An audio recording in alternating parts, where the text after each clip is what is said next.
बिस्मिल्लाहिर्रहमानिर्रहीम। अस्सलामु अलैकुम। तो हम पढ़ रहे थे फ़ाइलम हेमिकॉर्डेटा।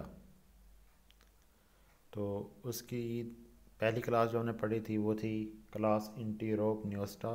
प्रीवियस लेक्चर के अंदर हमने उसके बारे में डिटेल से पढ़ा था, उसका हैबिटेट, उसका साइज़, उसके मेंटेनेंस फंक्शन और उसके रिप्रोडक्शन को हमने डिटेल से देख लिया था। तो नेक्स्ट जो क्लास है वह है क्लास पटीरोब्रैंकिया। आज हम क्लास पटीरोब्रैंकिया के बारे में देखेंगे।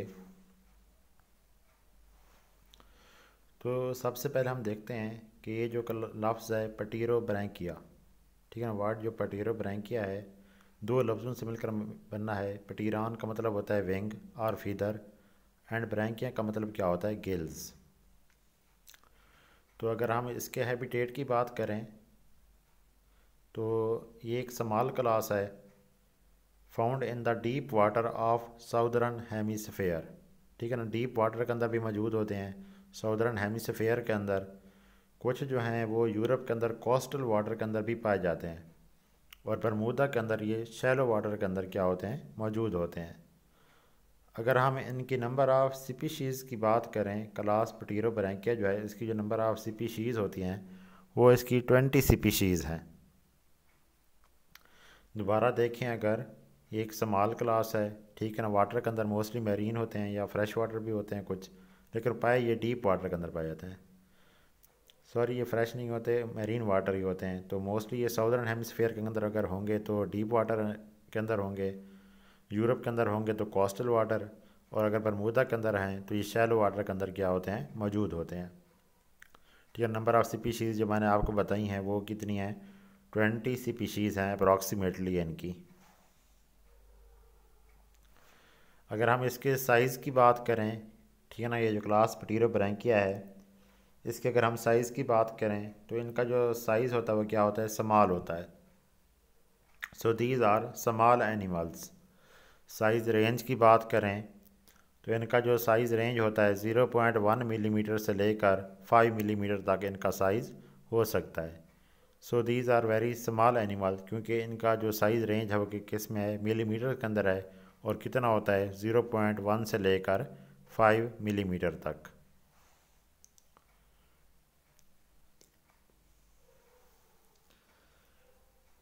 नेक्स्ट जो है वो है इनके बॉडी पार्ट्स, ठीक है। तो हम जब हमने जनरल कैरेक्टरिस्टिक देखी थी हेमिकॉर्डेटा की, तो हमने कहा था इनकी जो बॉडी होती है तीन हिस्सों के अंदर क्या होती है, डिवाइडेड होती है। फर्स्ट पार्ट जो होता है जहाँ पर माउथ वगैरह होता है उसे हम उर्दू में सूंड बोलते हैं। अगर टर्म की बात करें तो हम उसके लिए टर्म प्रोबोसस इस्तेमाल करते हैं। प्रोबोसस के पीछे वाला जो हिस्सा होता है उसे हम क्या कहते हैं, कॉलर कहते हैं। कॉलर के जो पीछे बैक साइड पर हिस्सा होगा, पोस्टीरियर साइड पर, उससे हम नाम देते हैं ट्रंक का। सो इसकी बॉडी जो है तीन हिस्सों में डिवाइडेड होती है, प्रोबोसस के अंदर, कॉलर के अंदर, और ट्रंक के अंदर क्या होती है, डिवाइडेड होगी। अगर वन बाई वन सब की बात करें तो सबसे पहले हम देख लेते हैं प्रोबोसस के बारे में। प्रोबोसस क्या है, proboscis is expanded and shield like. ये क्या है, कि एक्सपेंडेड स्ट्रक्चर होता है, ठीक है ना, इंटीरियर साइड पर शील्ड लाइक होता है। It secrete the tube and help the movement in tube, ठीक है ना। ये क्या करता है, एक ट्यूब को क्या करेगा, सेक्रीट करेगा, उसके अंदर जो मूवमेंट्स होती हैं ट्यूब की उसके अंदर भी क्या करता है, मूवमेंट्स को भी क्या करता है, क्रिएट करता है। तो हमने देखा है प्रोबोसस क्या होता है, एक्सपेंडेड या एक्सटेंडेड पार्ट होता है। उसके बाद अगर हम इनके कॉलर की बात करें, पटीरोब्रैंकियन के कॉलर की, the collar possesses 2 to 9 arms. तो इनके कॉलर के अंदर क्या होती हैं, आर्म्स होती हैं, और उनकी तादाद कितनी होगी, 2 से लेकर 9 आर्म्स क्या होती हैं, मौजूद होती हैं। These arms have numerous ciliated tentacles, ठीक है ना। बहुत ज़्यादा तादाद में क्या होते हैं, टेंटिकल्स होते हैं, और वो जो टेंटिकल्स होते हैं सारे के सारे क्या होते हैं, सीलिएटेड होते हैं। अब सीलिएटेड का मतलब क्या होता है, उसके ऊपर सीलिया मौजूद होंगे, तो इसका मतलब है सीलिया किसी चीज़ के अंदर हेल्प करेंगे, वो हम नेक्स्ट आगे देखेंगे। अगर हम इनके ट्रंक की बात करें, पोस्टीरियर साइड पर इनकी बॉडी का जो हिस्सा होता है उसे हम ट्रंक बोलते हैं। और ये इसका जो शेप होती है ट्रंक की वो किस तरह की होती है, यू शेप्ड इनकी क्या होती है, जिस तरह अल्फ़ाबेटिक का रिकॉर्ड नंबर है यू, उस तरह की इसकी क्या होती है, शेप होती है इसका जो ट्रंक है। तो ये एक जनरलाइज स्ट्रक्चर दिखाया है मैंने हेमिकॉर्डेटा का। वैसे तो ये एंटीरोप न्यूस्टा किया है, लेकिन मैंने समझाने के लिए पिक्चर आपको दोबारा दिखाई है। इसका जो फर्स्ट पार्ट है जहाँ पर प्रोटोस्टोम लिखा हुआ है, असल में ये क्या है, प्रोबोसिस है। उसे हम प्रोटोस्टोम भी बोलते हैं क्योंकि माउथ यहाँ पर मौजूद होता है। उसके पीछे देखें तो आपको कॉलर नज़र आ रहा है, ठीक है ना। तो इसकी बॉडी के अंदर तीन हिस्से होते हैं, प्रोटोस्टोम या प्रोबोसिस। उसकी बैक साइड पर क्या होगा, कॉलर होगा, और उसके पीछे क्या मौजूद होता है, ट्रंक मौजूद होता है, ठीक है ना। ये अगर मैं आपको यहाँ पर हाईलाइट करके दिखाऊं, ठीक है ना, तो ये क्या है, प्रोटोस्टोम है, ये क्या है, कॉलर है, और ये क्या है, इसका ट्रंक है। तो इसकी बॉडी के जो हिस्से हैं वो तीन हैं, ठीक है ना, प्रोबोसिस, कॉलर एंड ट्रंक, ठीक है ना, यहाँ पर आपको नज़र आ रहा है। तो इसकी बॉडी जो है तीन हिस्सों के अंदर क्या होती है, डिवाइडेड होती है। नेक्स्ट अगर हम बात करें इनके मेंटेनेंस फंक्शंस की, तो हम इसके मेंटेनेंस फंक्शंस के बारे में अगर देखें तो पटीरोब्रैंकस यूज़ वाटर करंट्स, ठीक है ना, मतलब खुराक के लिए ये क्या इस्तेमाल करते हैं, वाटर करंट्स का क्या करेंगे, इस्तेमाल करेंगे। अब ये जो वाटर करंट है इसको जनरेट करने के इनके पास स्ट्रक्चर्स मौजूद हैं, और वो स्ट्रक्चर कौन से होते हैं, cilia on their arms and tentacles. अभी मैंने बताया था आपको कि इनकी जो आर्म्स होते हैं और टेंटिकल्स होते हैं उसके ऊपर सीलिया मौजूद होते हैं, सीलिएटेड होते हैं। तो यहीं जो सीलिया होते हैं, ये जो सीलिया होते हैं ये क्या करते हैं, वाटर करंट्स को क्या करते हैं, क्रिएट करने में हेल्प करते हैं। तो मोस्ट जो फंक्शन होते हैं सीलिया का, cilia trap and transport the food towards the mouth. तो ये खुराक को क्या करते हैं, ट्रैप कर लेंगे, उसके बाद ये खुराक की ट्रांसपोर्ट भी कराते हैं, किसकी तरफ, माउथ की तरफ, ठीक है ना। वाटर करंट्स के ज़रिए खुराक अंदर आएगी, सीलिया उसे क्या करेंगे, ट्रैप कर लेंगे, उसे पुश करेंगे किसकी तरफ, माउथ की तरफ क्या करेंगे, पुश कर देते हैं। इनका एक जीनस है जिसके अंदर क्या मौजूद होते हैं, फ्रेंजियल स्लिट्स होते हैं। मतलब अगर ये फ़िल्टर फीडर हैं उसका एक जीनस है जिसके अंदर क्या मौजूद होंगे, एक फ़िल्टर फीडिंग स्ट्रक्चर होता है जिसे हम क्या नाम देते हैं, फ्रेंजियल फ्रेंजियल स्लिट्स का क्या देते हैं, नाम देते हैं, ठीक है ना। ये आपको नज़र आ रहा होगा यहाँ पर, ठीक है ना। ये क्या है, फ्रेंजियल स्लिट्स क्या है, सिर्फ इनके एक जीनस के अंदर ये क्या होता है, मौजूद होता है। तो अब इसके अंदर कोई रिस्पायरेटरी स्ट्रक्चर नहीं होता, कोई एक्सक्रीटरी स्ट्रक्चर नहीं होता, ये सिंपल होते हैं।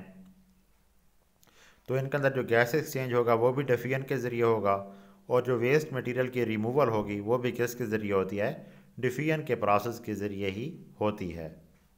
तो इसलिए इसके अंदर ना तो कोई रिस्पायरेटरी स्ट्रक्चर मौजूद होंगे, ना ही कोई एक्सक्रीटरी स्ट्रक्चर इनके अंदर मौजूद होंगे। नेक्स्ट अगर हम बात करें तो ये आपको एक स्ट्रक्चर नज़र आ रही है, इसकी एक एग्जांपल है रैप्डोप्लेरा। उसकी यहाँ पर आपको स्ट्रक्चर नज़र आ रही है। तो स्ट्रक्चर के अंदर आप देख सकते हैं इरेक्ट यंग बर्ड्स भी मौजूद है। यहाँ से ये क्या होती है, बर्डिंग के ज़रिए मैं आगे जब बताऊँगा ये सेक्सुअल रिप्रोडक्शन करते हैं, ठीक है ना। तो रिट्रैक्टेड जूअर्स मौजूद हैं, और इसके साथ अगर बी स्ट्रक्चर पर आ जाएं तो आपको यहाँ पर टेंटिकल नज़र आ रहे हैं। तो मैंने अभी बताया था इनकी जो क्या होते हैं, कॉलर होते हैं, उसके ऊपर आर्म्स भी मौजूद होते हैं, टेंटिकल्स भी मौजूद होंगे। तो टेंटिकल्स के ऊपर भी सीलिया मौजूद होता है, आर्म्स के ऊपर भी क्या होंगे, सीलिया मौजूद होंगे, ठीक है ना। तो अगर इनकी बॉडी की बात करें तो तीन हिस्सों में डिवाइडेड है, ठीक है ना। यहाँ पर अगर आप देखें, मैं आपको हाईलाइट कर देता हूँ, ये क्या है, प्रोबोसिस है, ये क्या है, कॉलर है उसका, और नीचे ये जो वाला जो हिस्सा है ये क्या है, ट्रंक है, ठीक है ना। ये सारा हिस्सा जो है ये क्या होगा, ट्रंक होगा, ठीक है ना। प्रोबोसिस, कॉलर और ट्रंक। अगर आप प्रोबोसिस के ऊपर देखें तो उसके ऊपर टेंटिकल मौजूद हैं, उसके नीचे कॉलर के ऊपर आर्म्स मौजूद हैं, ठीक है ना। इसके साथ ही ये देखें, ये क्या था, कॉलर था। अच्छा, उसके नीचे ट्रंक है, ट्रंक के अंदर क्या मौजूद हैं, गुनेड्स मौजूद हैं, टेस्टीज मौजूद हैं। अगर ये मेल होगा तो टेस्टीज होंगे, अगर फीमेल होगा तो क्या मौजूद होंगे, इसके अंदर ओवरीज मौजूद होंगी। तो इनके अंदर क्या होंगे, रिप्रोडक्टिव स्ट्रक्चर मौजूद हैं। ये आपको इसकी एनस नज़र आ रही है, ठीक है ना। यहाँ पर अगर आप देखें तो जेनिटल अपर्चर नज़र आ रहा है आपको, ठीक है। तो इस तरह इसकी बॉडी जो है मुख्तलिफ हिस्सों के अंदर क्या होती है, डिवाइडेड होती है। नेक्स्ट अगर हम बात करें इनके अंदर रिप्रोडक्शन एंड डेवलपमेंट की। तो इसके अंदर क्या होते हैं, दोनों रिप्रोडक्शंस होती हैं, सेक्सुअल रिप्रोडक्शन भी होती है और ए सेक्सुअल रिप्रोडक्शन भी होती है। ये जो ए सेक्सुअल रिप्रोडक्शन शो करेंगे किसके ज़रिए करते हैं, बडिंग के ज़रिए। Asexual reproduction take place by budding, ठीक है ना। ए सेक्सुअल रिप्रोडक्शन किसके ज़रिए होती है, बडिंग के प्रोसेस के ज़रिए इनके अंदर ए सेक्सुअल रिप्रोडक्शन होगी। दे फार्म कॉलोनी बाई बडिंग, ठीक है ना। तो ये क्या बनाते हैं, कॉलोनी बना देते हैं, ठीक है ना। बहुत सारी बडिंग होंगी, उनसे न्यू इंडिविजुअल प्रोड्यूस होंगे, तो वो सारे के सारे एक कॉलोनी की शक्ल क्या कर लेते हैं, इख्तियार कर लेते हैं। Pterophragmus also possesses one or two gonads in the interior trunk, ठीक है ना। तो ये अभी मैंने आपको दिखाया था यहाँ पर, ठीक है ना। ये दोबारा देखें तो ये इसके क्या मौजूद हैं, गुनेड्स मौजूद हैं, ठीक है ना। तो यहाँ पर क्योंकि ये मेल होगा, ये मोस्टली ये डायोशियस होते हैं, मतलब इनके जो सेक्स आर्गन्स हैं अलग अलग एनिमल्स के ऊपर क्या होंगे, मौजूद होंगे, सेक्सेस आर सेपरेट। तो अगर मेल होगा तो उसके अंदर गुनेड कौन से होंगे, टेस्टीज होंगे, टेस्टीज के अंदर क्या प्रोड्यूस होंगे, स्पर्म की प्रोडक्शन होगी।